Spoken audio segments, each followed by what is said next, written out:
Good morning students.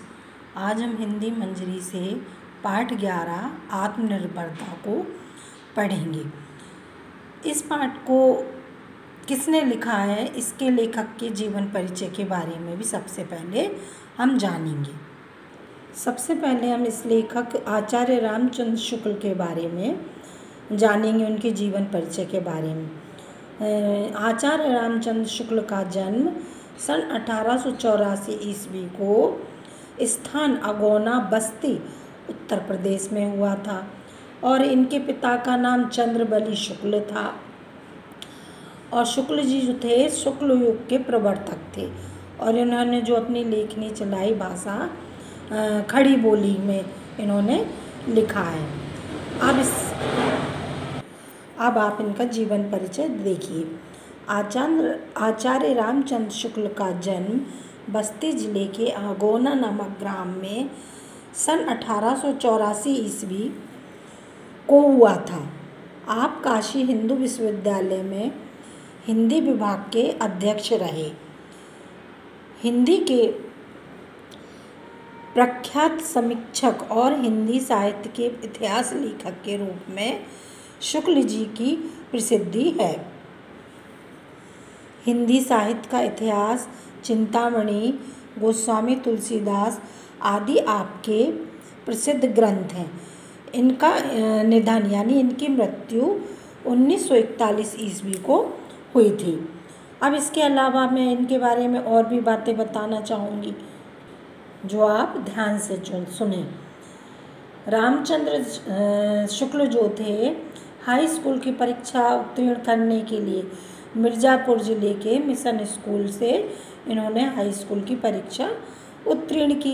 ये गणित में कमज़ोर होने के कारण इनकी शिक्षा आगे नहीं बढ़ पाई, मतलब ये मैथ में क्या थे, कमज़ोर थे।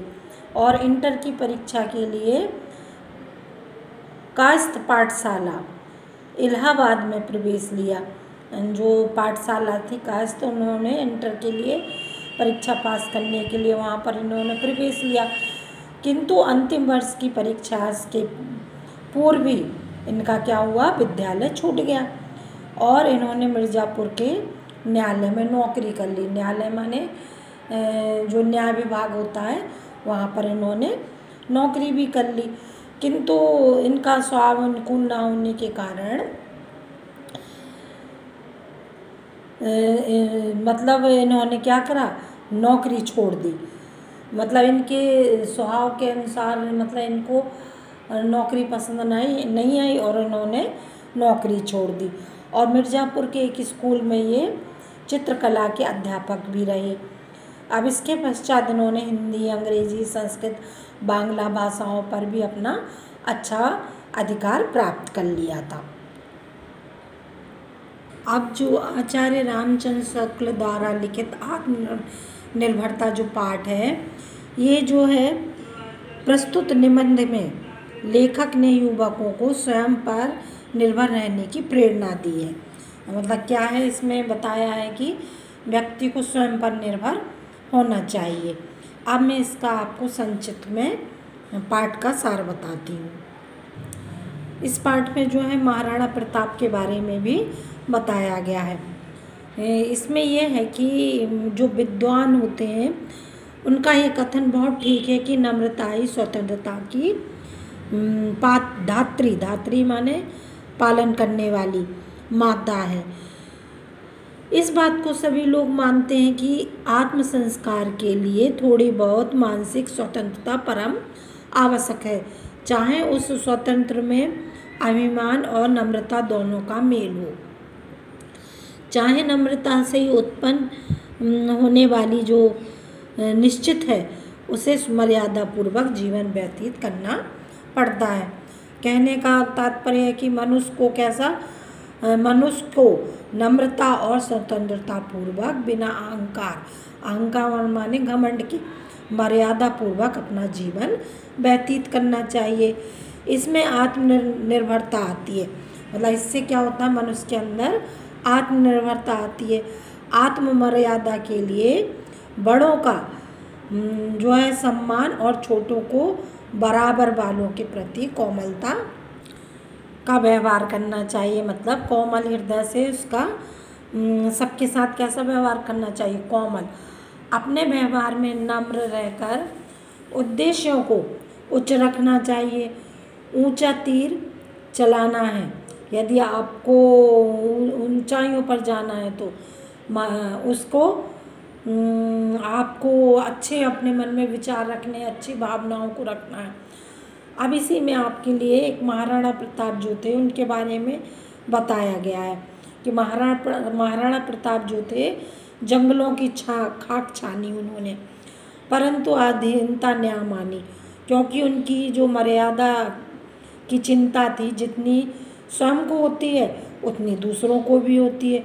दूसरों का उचित बात समझते हुए उन्होंने अंधभक्त नहीं होना चाहिए, इस बात को उन्होंने बताया है। किसने? आचार्य रामचंद्र शुक्ल ने।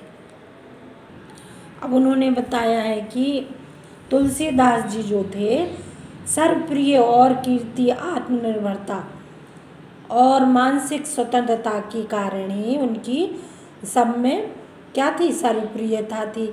इसी के समकालीन, मतलब इसी के समय आसपास केशवदास जो थे, केशवदास विलासी राजाओं की कठपुतली बनकर रह गए थे।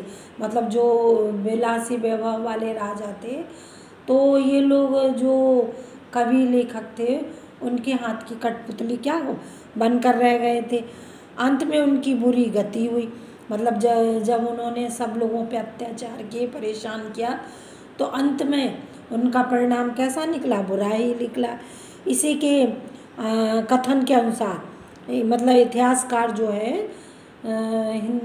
उनके कहने के अनुसार, कथन माने उनकी कहने के अनुसार, प्रत्येक आदमी का भाग उसके हाथ में है और अपना जीवन निर्वाह श्रेष्ठ रीति के कारण कर सकता है। यही भाव चाहे उसे स्वतंत्रता दिलाए या स्वावलंबन। यदि कुछ करो तो मनुष्य के दास में अंतर कराता है, मतलब नौकर जो होता है उसमें अंतर कराता है। और इसी प्रकार से अकेले हनुमान जी ने जो अकेले सीता को खोज निकाला था, और इसी कारण कोलंबस ने भी अमेरिका को खोज निकाला था। और शिवाजी ने जो है, वीर शिवाजी जो थे, थोड़े सैनिकों के साथ अंग्रेजों की नींद को क्या कर दिया था? उन्होंने हराम कर दिया था। एकलव्य जो थे, एकलव्य ने बिना गुरु के जंगल में निशाने लगाकर तीरंदाजी की सिद्धि पाई थी। एकलव्य जो था उसने अपने तीरों के माध्यम से तीर चला कर उसने अपनी सिद्धि पा ली थी। यही वित्त चिंता जो होती है मनुष्य को औरों से भी आगे ऊंचा बनाती है। उसी प्रकार मनुष्य की बुद्धि, चतुराई और हृदय में उसके स्थित होना चाहिए।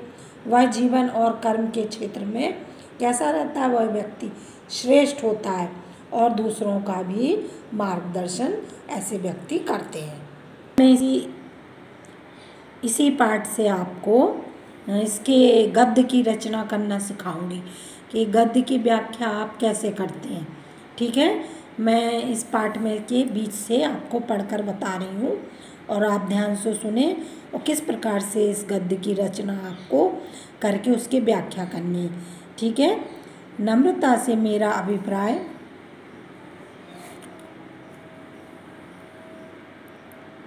दब्बूपन से नहीं है, जिसके कारण मनुष्य दूसरों का मुंह ताकता है, जिससे उसका संकल्प क्षीण और उसकी प्रज्ञा मंद हो जाती है, जिसके कारण आगे बढ़ने के समय भी वह पीछे रहता है और अवसर पड़ने पर चटपट किसी बात का निर्णय नहीं कर सकता। किंतु मनुष्य का बेड़ा अपने ही हाथ में है, उसे वह चाहे जिधर लगाए। सच्ची आत्मा वही है जो मनुष्य दशा में प्रत्येक स्थिति के बीच अपनी राह आप निकालता है। अब इस गद्य की जो है व्याख्या आपको किस प्रकार करनी है मैं आपको बताऊंगी। तो सबसे पहले इसमें संदर्भ लिखा जाता है। क्या लिखा जाता है? संदर्भ। तो मैं आपको संदर्भ बोल कर बता रही हूँ, आप इसको ध्यान से सुने कि किस प्रकार आपको संदर्भ लिखना है। तो आप इस तरह से लिखेंगे, प्रस्तुत गद्यांश खंड या प्रस्तुत गद्यांश हमारी पाठ्य पुस्तक मंजरी के पाठ आत्मनिर्भरता से लिया गया है और इसके लेखक आचार्य रामचंद्र शुक्ल जी हैं। मैं फिर से आपको बोलकर एक बार बता रही हूँ, प्रस्तुत गद्यांश हमारी पाठ्य पुस्तक मंजरी के पाठ आत्मनिर्भरता से लिया गया है। इसके लेखक आचार्य रामचंद्र शुक्ल है। तो इसमें आपको सिर्फ पाठ का नाम याद करना है और इस पाठ को किसने लिखा उस लेखक का नाम आपको याद करना है।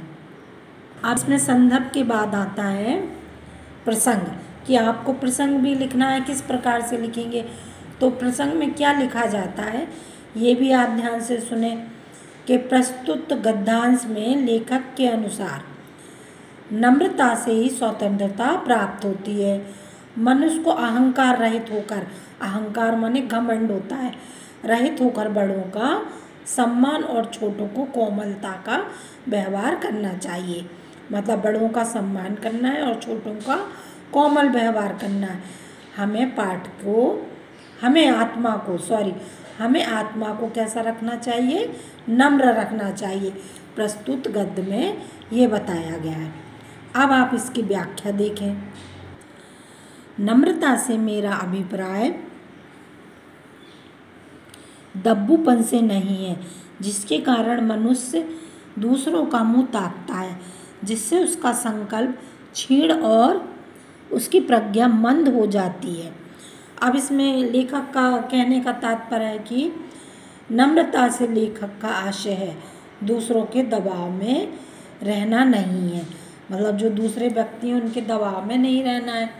और दब्बू प्रकृति जो होती है उससे आदमी दूसरों के ऊपर आश्रित रहते हैं और उसी संकल्प में शक्ति क्षीण हो जाती है और बुद्धि जो होती है कैसी हो जाती है, चमक में ना रहकर मंदता उसमें आ जाती है, जिसके कारण आगे बढ़ने के समय ही वह पीछे रहता है और अवसर पड़ने पर चटपट किसी बात का निर्णय नहीं कर सकता। मनुष्य का बेड़ा अपने ही हाथ में है, उसे चाहे वह जिधर लगाए। सच्ची आत्मा वही है जो प्रत्येक दशा में, प्रत्येक स्थिति के बीच अपनी राह आप निकालती है। और लेखक क्या कहता है कि जब कभी कोई विशेष अवसर आता है तो उचित निर्णय नहीं कर पाते और उन्नति ना करके वह पीछे की ओर ही स्वयं को धकेलती है। मतलब आगे ना बढ़ने देकर बल्कि पीछे की ओर धकेलती जाती है। इसी प्रकार मनुष्य स्वयं ही अपने हित अनहित करता चला जाता है और जो मनुष्य होता है अपने रास्ते स्वयं ही समर्थता से क्या करता है, वो ढूंढ लेता है। वही सच्ची आत्मा वाले कहे जाते हैं। मतलब जो होते हैं मनुष्य वही कैसे कहलाते हैं, सच्ची आत्मा वाले मनुष्य माने जाते हैं। अब इसी में आप दूसरा देखें, यही चित्तवृत्ति है जो मनुष्य को सामान्य जनों से उच्च बनाती है, उनके जीवन को सार्थक और उद्देश्यपूर्ण बताती है तथा उसे उत्तम संस्कारों को ग्रहण करने योग्य बनाती है। जिस मनुष्य की बुद्धि और चतुराई उसे हृदय के आश्रय पर स्थित करती है, वह जीवन और कर्म क्षेत्र में स्वयं भी श्रेष्ठ और उत्तम रहता है और दूसरों को भी श्रेष्ठ और उत्तम बनाता है। अब इसमें भी आपको संदर्भ जो बताना है वो आप अभी तो मैं जैसे बता रही हूँ तो आप पूर्ववत भी लिख सकते हो, लेकिन आपके एग्ज़ाम में जब आएगा तो इसका संदर्भ भी आप इसी तरह से लिखेंगे। मैं आपको बोलकर बता रही हूँ कि प्रस्तुत गद्य हमारी पाठ्य पुस्तक मंजरी के पाठ आत्मनिर्भरता से लिया गया है। इसके लेखक आचार्य रामचंद्र शुक्ल जी हैं। और जब पाठ का नाम आप लिखोगे तो उसे इन्वर्टेड कॉमा में करोगे और जब लेखक का नाम लिखोगे तब भी उसे आप इन्वर्टेड कॉमा में करोगे। और इसके अलावा जो कविता लिखने वाले होते हैं, कविता से संबंधित जिसे हम पद्य कहते हैं, उसको लिखने वाले जो होते हैं कवि, या उनको हम कवित्री कहते हैं, ठीक है। और जो गद्य लिखता है, गद्य की रचना करता है, उसको हम लेखक कहते हैं। इस बात को आप बहुत अच्छे से ध्यान रखना। अब इसका प्रसंग जो है सुने। लेखक ने प्रस्तुत पंक्तियों में आत्मनिर्भरता के महत्व को वर्णित किया है। अब इसका आप व्याख्या देखें किस प्रकार से। यही चित्तवृत्ति है जो मनुष्य को सामान्य जनों से उच्च बनाती है, उनके जीवन को सार्थक और उद्देश्यपूर्ण करती है। प्रस्तुत गद्यांश में लेखक जो कहते हैं आत्मनिर्भरता के कारण ही व्यक्ति अन्य साधारण लोगों से भी क्या होता है, उच्च होता है, और उसका जो जीवन होता है सार्थक और किसी उद्देश्य विशेष की प्राप्ति के समक्ष होता है, और उसकी बुद्धि और चतुर्थ जो होता है यानी चतुराई अपने हृदय के अनुसार ही आगे की ओर बढ़ती है। जिस मनुष्य की बुद्धि और चतुराई उसके हृदय के आश्रय पर स्थित रहती है, वह जीवन के कर्म क्षेत्र स्वयं भी श्रेष्ठ और उत्तम रहता है और दूसरों को भी श्रेष्ठ और उत्तम बताता है। और कहा जाता है कि जिस व्यक्ति का उत्तम संस्कार होता है वह अपने कार्य में किस प्रकार से होता है, अपने कार्य को श्रेष्ठ बनाता है और श्रेष्ठ रहता है, और जीवन में अपनी ज़िंदगी में क्या करता है, प्रगति यानी उन्नति करता है, और अच्छे वातावरण या अच्छे आचरण से उसे को दूसरों को भी क्या करता है, मार्गदर्शन करता है, मतलब मार्ग दिखाता है और उन्हें उन्नतिशील बनाता है। किसे, दूसरे लोगों को, जो श्रेष्ठ व्यक्ति होता है।